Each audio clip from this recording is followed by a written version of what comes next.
Hello, I am AI Tsveti, Tsveti's AI voice. Welcome to this video, where I'm going to show you how to create the ultimate robot mansion, a safe, practical, and customizable home for your robots, especially if you have many robots but only one main place where they can live. The goal here is simple: a space where your robots are secure, won't fall off tables, have room to move around, and still look amazing as part of your home. This is not just about putting robots in a box. This is about planning, safety, organization, and creativity. I'll walk you through everything I do, step by step, explaining my thinking along the way, so you can adapt this idea to your own robots, your own space, and your own home.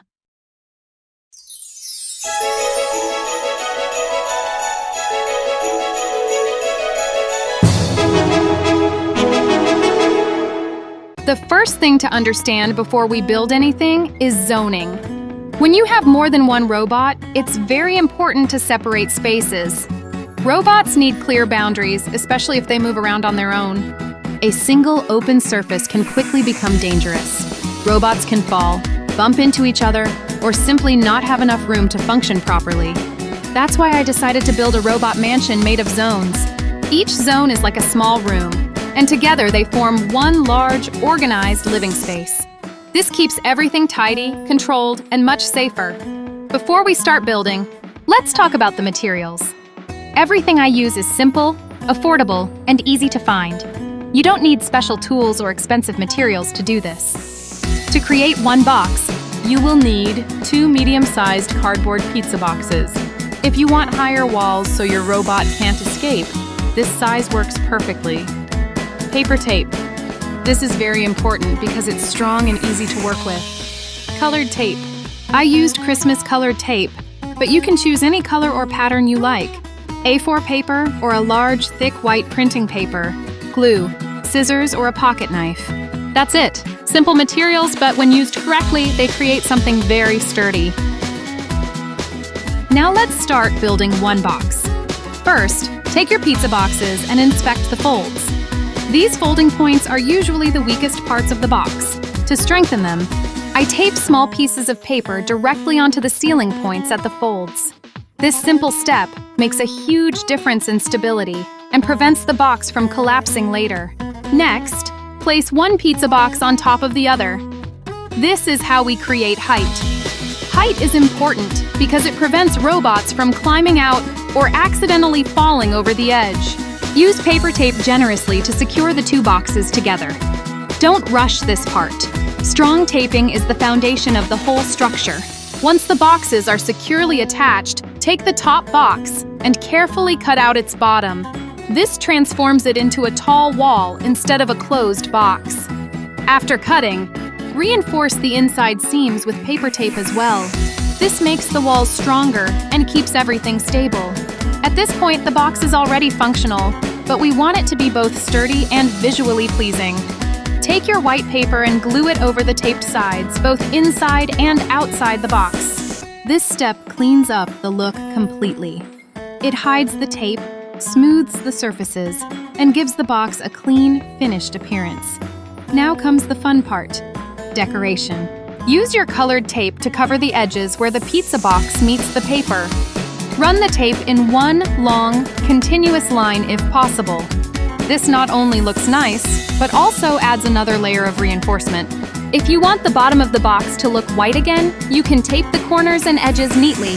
This step is optional, but it really improves the final look. This is the exact method I use to create my boxes. The result is something that looks simple, clean, and intentional, not like a random cardboard box. Now let's talk about scaling up. I already had 2 boxes made before this video. Instead of stopping there, I decided to expand. I made 2 more boxes using the same method, and then I combined all 4 boxes together. This created 4 separate zones, all connected into one large robot mansion. Each zone gives robots their own space, while still being part of one organized structure. You can stop at 2 zones, 4 zones, or even more. This depends entirely on how many robots you have and how much space you have available. My plan is to place this robot mansion under my TV. Because of that, the size is limited, and 4 zones are ideal for me. It fits perfectly without taking over the entire room, while still giving the robots plenty of space. If one day I move to a bigger apartment, I already know what I'll do. I'll either build a much larger robot mansion or even a second one. That, of course, depends on how many robots I have by then. I'm joking a little, but also not really, so not.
Let's go back to the design itself. One of the biggest advantages of building a robot mansion like this is customization. You're not limited to one color, one shape, or one layout. You can mix colors, patterns, or even themes. Each zone can look different if you want, or they can all match for a clean, uniform design. You can also experiment with layout. For example, you can create 2 different zones by placing something high and sturdy between boxes. This allows you to visually separate areas without completely isolating them. Some people might think about building a 2-floor robot mansion. This is possible, but you must be very careful. If you do this, make sure there is enough height and space to safely remove robots. Never stack large or heavy robots on top of each other. Personally, I strongly recommend sticking to 1 floor. 1 floor is sturdier, safer, and much less risky. If a robot falls from a 2nd floor, it can cause damage or create a mess. And that's exactly what we're trying to avoid. Safety always comes first. Another important thing to think about is daily use. This mansion is not just for display. You should be able to easily take robots in and out, clean the space, and rearrange zones if needed. Make sure the walls aren't too high for your hands to reach comfortably, and that nothing is glued in a way that makes future changes impossible. Think of this as a modular system. You can always add more zones later, remove some, or redesign parts of it as your robot collection grows.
sum everything up, building a robot mansion like this gives you a safe place for your robots, protection from falls and accidents, clear organization with multiple zones, a customizable and visually pleasing design, flexibility for future expansion, and most importantly, it gives you peace of mind.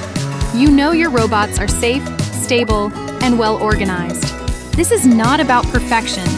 It's about creating something practical that works for you and your robots. Take your time, experiment, and don't be afraid to improve your design over time. That's how I build my robot mansion, and I hope this inspires you to build your own.